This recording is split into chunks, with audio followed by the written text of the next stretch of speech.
અંતમાં આરંભ અને આરંભમાં અંત. પાનખરના હૈયામાં ટહુકે વસંત. 16 વર્ષની વય ક્યાંક કોયલનો લય. કેશુડાનો કોના પર ઉછળે પ્રણય. ભલે લાગે છે રંગ પણ ભીતર શ્રીમંત. પાનખરના હૈયામાં ટહુકે વસંત. હેલો ગાઈસ, ભારતીય સંસ્કૃતિના વેલેન્ટાઇન ડે એટલે વસંત પંચમી. વસંતના વૈભવને માનતા માનતા આપના સૌના જીવનમાં પણ વસંત આવે તેવી શુભેચ્છા સહ હું મેહુલ શાહ, સરદાર પટેલ યુનિવર્સિટી સંલગ્ન community radio station radio campus 90.4 FM પરથી આપ સૌનું હાર્દિક સ્વાગત કરું છું. આજે આપની વાતનો મુખ્ય વિષય છે રેડિયો. રેડિયો કે જે એક સમયે આપના સૌના ઘરનો એક અભિન્ન હિસ્સો હતો. હવામાનની વાત હોય, રોજગાર, ઔદ્યોગિક કામદારોની વાત હોય, કૃષિ જગત, યુવાનો, સ્ત્રીઓ, પત્ર વ્યવહારોની વાત હોય કે વર્તમાન પત્રોની વાત હોય, ફિલ્મના ગીતો, રિવ્યૂઝ, ભજનો, મુલાકાતો, ક્રિકેટની રનિંગ કોમેન્ટ્રી અને ઘણું બધું રેડિયો સાથે સંલગ્ન છે. સમાજના મોટા વર્ગના ભરોસાનું જો માધ્યમ હોય તો તે રેડિયો છે. સરળતાથી અને સહજતાથી પ્રાપ્ત થતા ઇન્ટરનેટને કારણે, સોશિયલ મીડિયાના આક્રમક પ્રભાવને કારણે યંગ જનરેશનમાં રેડિયોનો ક્રેઝ ઘટ્યો છે. પણ એવું તો ન જ કહી શકાય કે આજે રેડિયો આઉટડેટેડ છે. આજની તારીખે પણ એકલતા દૂર કરવા અને લોંગ કાર ડ્રાઇવિંગમાં રેડિયો જ એક સાચો દોસ્ત સાબિત થયો છે. ઈસવીસન 1880માં માર્કોની દ્વારા રેડિયોની શોધ થઈ. સમય સાથે ઘણા ફેરફારો આવ્યા. ઈસવીસન 1910માં ઇલેક્ટ્રોમેગ્નેટિક વેવ શોધાયા. ત્યાર પછી મોટા પ્રમાણમાં રેડિયો કોમ્યુનિકેશનના માધ્યમ તરીકે ઉપયોગી બન્યું. રેડિયોના પ્રચાર પ્રસારે ઘણી બધી બાબતો અને ક્ષેત્રોમાં બદલાવ લાવવામાં મહત્વની ભૂમિકા ભજવી છે. વર્લ્ડ વોર I અને II રેડિયોનો ભરપૂર ઉપયોગ કરવામાં આવ્યો. આ સમયે રેડિયો વિશ્વના દરેક દેશ અને આંતરિયાળ વિસ્તાર સુધી પહોંચી ગયો હતો. ભારતમાં 19 ઓગસ્ટ 1920માં સર્વપ્રથમ રેડિયો બ્રોડકાસ્ટ શરૂ થયો અને 1923માં રેડિયો ક્લબ ઓફ બોમ્બે દ્વારા પ્રથમ પ્રોગ્રામની શરૂઆત થઈ. ત્યાર પછી ઓલ ઇન્ડિયા રેડિયો કે આજે જેની આકાશવાણી તરીકે ઓળખીએ છીએ તેનો શુભારંભ થયો.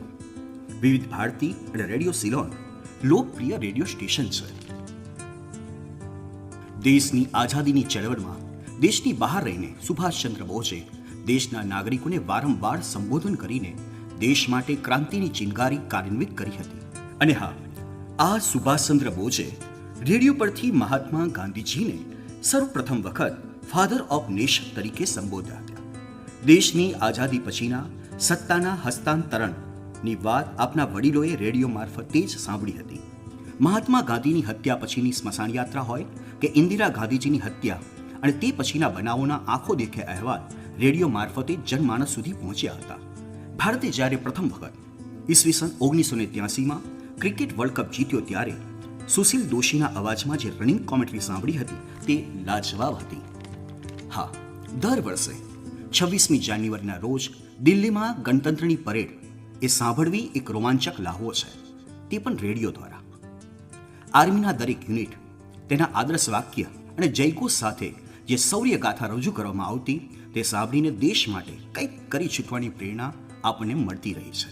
અને હા, શ્રાવણ માસના દર સોમવારે આકાશવાણી અમદાવાદ પરથી વહેલી સવારે રજૂ કરવામાં આવતા શિવ મહિમમ સ્તોત્રમ સમગ્ર વાતાવરણને ભક્તિમય બનાવતું હોય છે. આપણા સભ્ય સમાજમાં રેડિયોએ જ્યારે જ્યારે જરૂરિયાત ઊભી થઈ ત્યારે ત્યારે ઉપયોગી સાબિત થયું છે. કુદરતી હોનારતો, COVID-19 પેન્ડેમિક્સ, અર્થવ્યવસ્થાની કથળતી જતી વ્યવસ્થા, યુદ્ધ, શાંતિ, આતંકવાદ, ગ્લોબલ વોર્મિંગ, સ્ત્રી, શિક્ષણ જેવા દરેક બાબતો અને પરિસ્થિતિમાં રેડિયો માનવ સમાજની વહારે આવ્યું છે. વિશ્વના વિવિધ દેશો, ભાષાઓ અને સમુદાયો માટે રેડિયોના કાર્યક્રમો દ્વારા થતા કાર્યો અવિસ્મરણીય છે. અને તેથી જ 2010માં સ્પેનિશ ગવર્મેન્ટના આગ્રહથી યુનેસ્કોએ 13 ફેબ્રુઆરીને વર્લ્ડ રેડિયો ડે તરીકે ઉજવવાનું નક્કી કર્યું છે. 2012થી વર્લ્ડ રેડિયો ડે ઉજવવાની વિધિવત શરૂઆત થઈ. આજે આપણે 14મો રેડિયો ડે ઉજવી રહ્યા છે. રેડિયોના જો મહત્વના લાભો ટૂંકમાં રજૂ કરીએ તો સમગ્ર વિશ્વને સાંકળવાનું કામ, નવા નવા સંશોધનો જનમાનસ સુધી પહોંચાડવાનું કામ અને ક્લાઇમેટ ચેન્જ અંગે જાગૃતિ લાવવાનું કામ રેડિયો કરી રહ્યું છે. આ વર્ષની થીમ પણ ક્લાઇમેટ ચેન્જ રહી છે.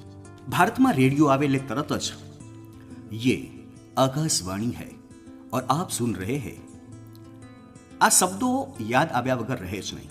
અને તેવી જ રીતે બીના કા ગીત માલા, બહેનો ઓર ભાઈઓ, ગીત માલા કે અગલે पैदाम में है फिल्म नूरी का ये गीत. આ શબ્દો સાથે અમીન સયાનીને કેમ ભૂલી શકાય? આજે આકાશવાણી કરતા રેડિયો FM અને તેના વિવિધ સ્ટેશનો આજના યુવાધનને વધુ પસંદ પડ્યા છે. તેમાં પણ રેડિયો મિર્ચે અને તેમાં રજૂ કરાતા પ્રોગ્રામ્સ અને પ્રોગ્રામ રજૂ કરવાની સ્ટાઇલ યંગ જનરેશનને ફેવરિટ છે. તેમાં પણ પ્ರಂક બનાવવાની જે પ્રોગ્રામ્સ છે તે તો ખાસ RJ Devki, RJ Naved, RJ Devang લોકપ્રિય નામો છે. આ આરજીના નામો નહીં પણ એક બ્રાન્ડ છે. તમે જ્યારે આરજેની વાત કરતા હો ત્યારે આપના માનનીય વડાપ્રધાન મોદીજીને કેમ ભૂલી શકાય? નરેન્દ્રભાઈ મોદી મન કી બાત હેઠળ તેમના મનની વાત રેડિયો દ્વારા જ આપણા સુધી પહોંચાડે છે. આ રેડિયોનું મહત્વ છે. અને અંતમાં તમે મહાનુભાવો, તમે મને જે સાંભળી રહ્યા છો તે પણ રેડિયો જ છે. તો બસ આવી છે રેડિયોની રોમાંચક સફર. તમે અમારી સાથે આમ જ જોડાયેલા રહો. Happy radio day to all of you from team radio FM 90.4. Good bye, take care, have a nice time. बहनों और भाइयों, मैं आपका रेडियो दोस्त बोल रहा हूँ. जी हाँ, अमीन सायानी. और देखिए जाग उठी मधुर मशहूर फिल्म संगीत के बचपन और जवानी की यादें. याद किया दिल ने, कहाँ हो तुम, झूमती बहार है कहाँ हो तुम.